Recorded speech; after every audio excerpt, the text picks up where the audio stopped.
ቸውና የሚሰማቸውን ስሜት በተበዛም ደግሞ እንዴት አድርገን ተባብረን አገር ቤት ያለው ትልቁ ጠላታችንን እንዴት ማሸነፍ እንችላለን በሚለው ጉዳይ ላይ ሁሉም የተሰማውን ይናገራል ማለት ነው። በቅድሚያ መጋብዘው አሶሲየት ፕሮፌሰር ሐሰን ሁሴንን ይሆናል። አንድ ጊዜ ያነሳቸው እንግዲህ ወደ መድረክ አድርጋለሁ ማለት ነው።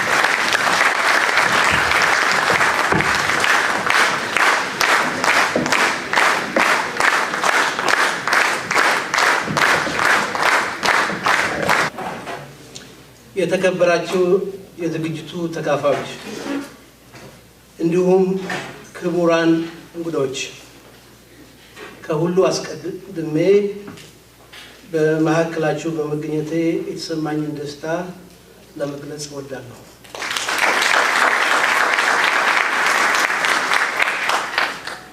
ወደ ንግግሬ ፍሬ ነገር ከመግባቴ አስቀድሜ እዚህ ዝግጅት ላይ የተገኘሁት በግሌ ነው። ራሴን እንጂ ማንንም አልወክልም። ይሄ ጥሩ ይመስለኛል። ምክንያቱም የፖለቲካ ሰዎች ብዙ ጊዜ ሊሰማ የሚፈልገውን ብቻ ነው የሚናገሩት። በግሌ ስለምናገር ዛሬ እውነቱን ለመናገር ፈልጋለሁ። ካስቀየምኳችሁም ይቅርታ እንደምታደርጉልኝ ተስፋ አደርጋለሁ። በዛ እንደምትወስዱኝ ተስፋ አደርጋለሁ።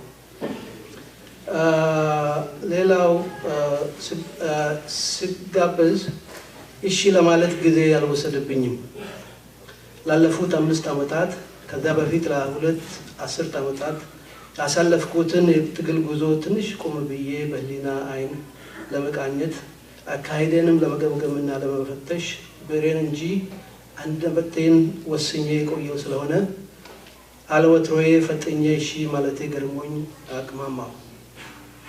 ቀጥዬ ድርጅት ካልወከልኩ ማህበረሰቤን ካልወከልኩ ላልወክለው የማልችለው ማንና ምንን ሊሆን ይችላል ብዬ ራሴን ጠየቅኩ።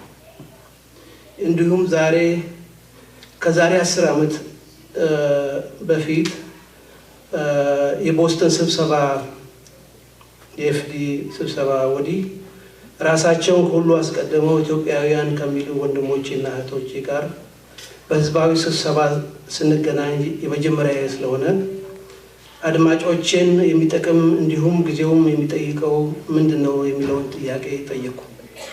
ጥያቄው ከበደኝ። ለመቅረትም ስቃጣ የጋበዙኝ ሰዎች ማለትም ሄኖክና ከሱ በስተጀርባ ያለው ደግሞ ታማኝ ወዳጆች ስለሆኑብኝና ተቸገርኩ። ስብሰባው ቀዬ ሚኒሶታ በመሆኑ ክብደቱን አናረውና ከፊታቸው ተገኘው ማለት ነው። ይህንን ሳወርድ ያለንበት ሁኔታ ታናሾቻችን እኛ ራሳችን በራሳችን ላይ በደፋነው የፍርሃት ቆብ ተቀፍድደን ሳለ ሁለት ድርብ የፍርሃት ግንቦችን መደርመሳቸው ትዝ አለኝ። ለማስታወስ ያክል አንደኛው የፍርሃት ግድግዳ እስከ አፍንጫው የታጠቀውንና የሚተኩስበት አጥቶ ተቸግሮ የሰነበተውን እብሪት የኦሮሞ ወጣቶች በማበር እጃቸውን ከናታቸው በላይ በማጣመር ብቻ የህወሓትን ትልቁን መሳሪያ ሞትንና እስራትን ያለምንም ትጥቅ ናዱት።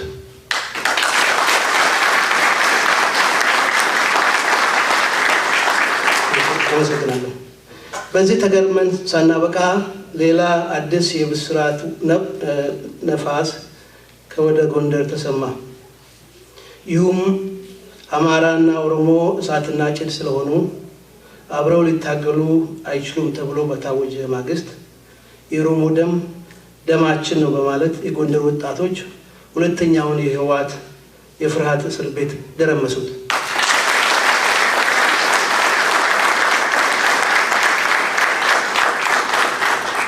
ይህንንም ለማድረግ ልዩ መሳሪያ አላስፈለጋቸውም። ኋላ በደማቸው የተላወሰው መፈክራቸውና የበቀለ ገርባ ፎቶግራፍ በቂ ነበርና ይህን ካልኩ የንግግሬ ጭብጥ ምን እንደሚሆን ለመገመት የምትቸገሩ አይመስለኝም። ይሁን ይህ ብሶት የወለደው ህዝባዊ የትግል አጋርነት እንዲዳብርና ዳግመኛ እንዳይቀለበስ ምን ማድረግ አለበት የሚለውን ጥያቄ ለመመለስ እሞክራለሁ ማለት ነው። የጊዜያችን አንገብጋቢ ጥያቄ እሱ ስለሆነ ይህንን ጥያቄ ከምን አታይ ባቀርበው ይሻል ይሆን ብዬ ራሴን ስጠይቅ ማንንም ባልወክል ጭራሽ ላልወክለው የማልችለው የኦሮሞ ብሔርተኝነቴን እንደሆነ ለመገንዘብ አልተቸገርኩም። በዚህ ጉዳይ ደግሞ ከራሴው ተመክሮ የቀሰምኩት እውነታዎች ስላሉ እነኛን ለውይይት ከናንተ ለመካፈል እንድችል እንድትፈቅዱልኝ እጠይቃለሁ።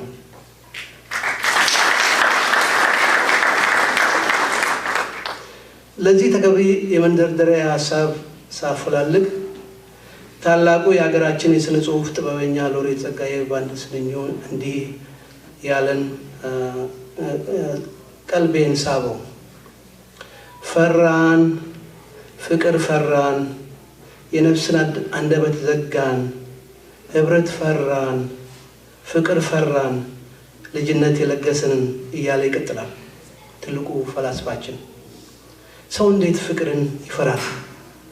እንዴትስ ህብረት ልንፈራ ቻለ? ፍቅርና ህብረት ጥበብ ናቸው።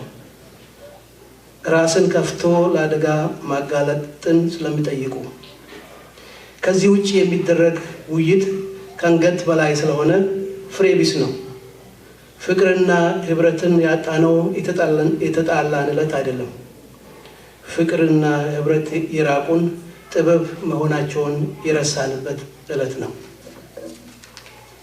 ሐሳቤም ነው ከአንዳንዶች ያለፈው ውይይት ለማድረግ የመጀመሪያው መሰናክል የዓላማ ወይም የራዕይ መጋጨት አይደለም።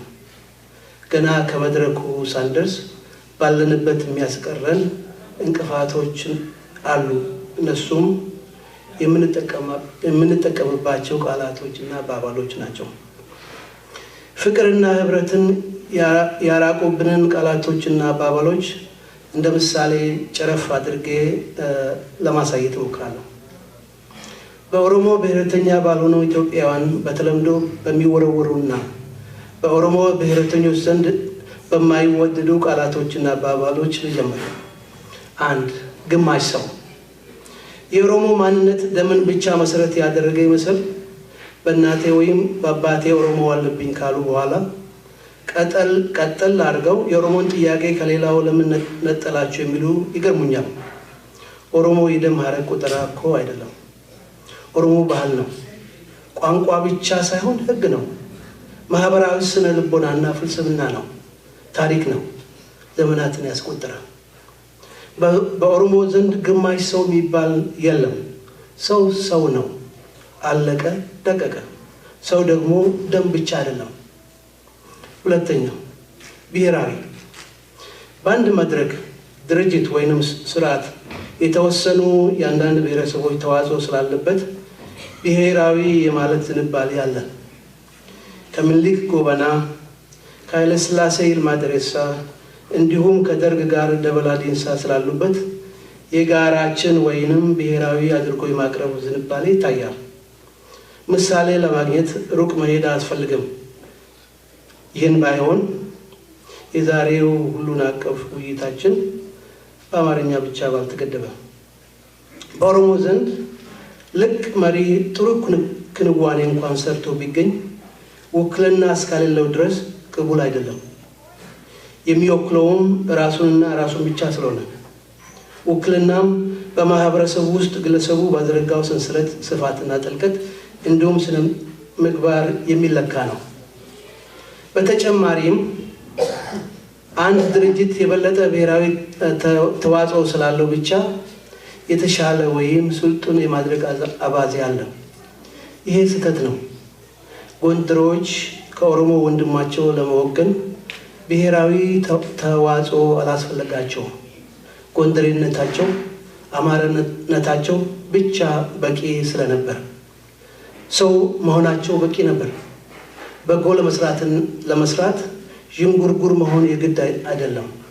እዚህ ላይ አንድ እውነታ ላክም።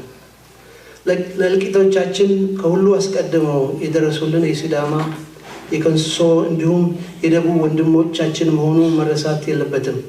አንዱ በሽታችን ታሪክን ማዛባት ስለሆነ። ሶስተኛ ጎሳ። በኦሮሞ ዘንድ ጎሳ ማለት ከቤተሰብ ቀጥሎ ያለ ከጥቂት መንደርተኞች የማያልፍ የጠበቀ የስጋ ወይም የባህል ትስስር ያለው የአናሳ ቡድን ስያሜ ነው። ኦሮሞን የሚያክልን ታላቅና ግዙፍ ብሔር በጎሳ ፖለቲካ መፈረጅ ትልቅ ኃጢአት ተደርጎ የሚወሰደውም ከዚህ አንጻር እንደሆነ ማሰብ ያስፈልጋል። ይህ አልበቃ ብሎ ዘረኝነት የሚለው ቃል ተጨመረበት። ሁላችንም የአንድ ዝርያ ጥቁሮች አፍሪካውያን መሆናችን ተረስቶ።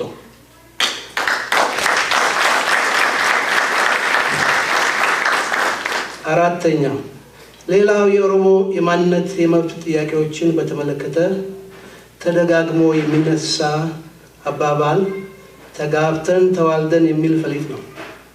በመሰረቱ መገባባትና መዋለድ ከሚጋነነው ባይደርስም አለ፣ እውነት ነው።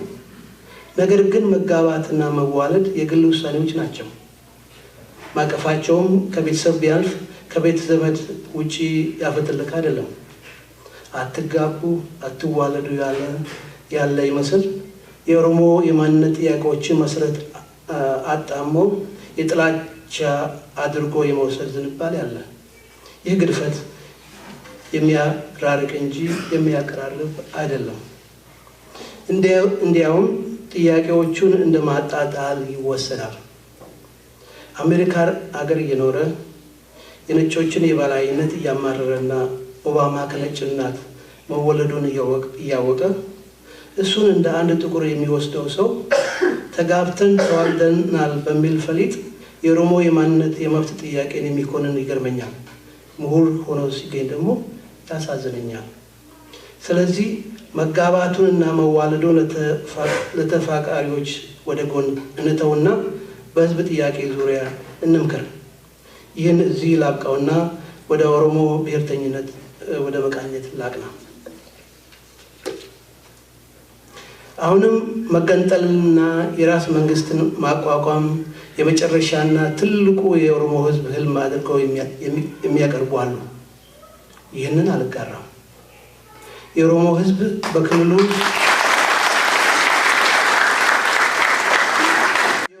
በክልሉ በኦሮሚያ በራሱ ዲሞክራሲያዊ መንግስት መተዳደርን መዳኘትን ለድርድር ያቀርባል ብሎ መመኘት ቅዠት ነው።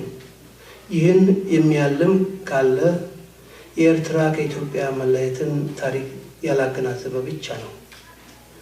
በዛው አንጻር የኦሮሞን ህዝብ ህልም በዚህ ክልል ብቻ መወሰን ትልቅነቱንና ታላቅነቱን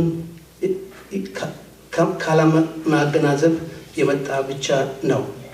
እዚህ ላይ ሁለት ነጥብ ጭብጥ ሀሳብ ለማስጨበጥ እፈልጋለሁ። ኦሮሞዎች የሚናፍቁት የወደፊቷን እንጂ የእስከዚሁን ኢትዮጵያ አለመሆኑን መረዳት ያስፈልጋል። ሁለተኛ፣ ሌሎች በተሸዋረረ የታሪክ ንባብ ሰክረዋል ብለን ስንኮንን በአንዳንድ የኦሮሞ ብሔርተኞች ዘንድ የታሪክ ቁራኛ ሆኖ መቅረት ይታያል። ነገር ግን ኦሮሞ ታሪክ ሰሪ እንጂ የታሪክ ቁራኛ ለመሆኑን የዛሬዎቹ የኦሮሞ ወጣቶች በባዶ እጆቻቸው እብሪትን በመጋፈጥና በማሸነፍ አስመስክረዋል።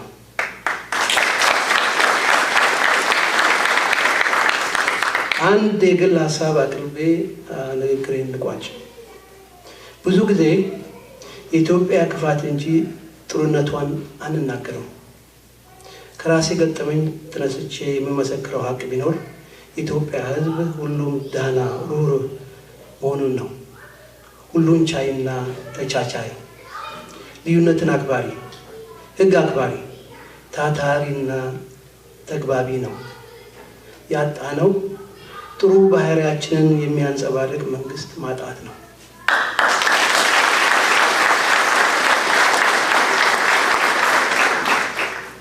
ፍቅርና ህብረትን ካልፈራን ይህ የዘላለም ምኞታችን አምባገነንነትን በተባበረ ክንድ አሸንፎ በቅርብ እውን እንደሚሆን እመኛለሁ። ይህን እንድናደርግ ዘንድ ጥበብ ይስጠን እላለሁ። ስላዳመጣችሁን አመሰግናለሁ።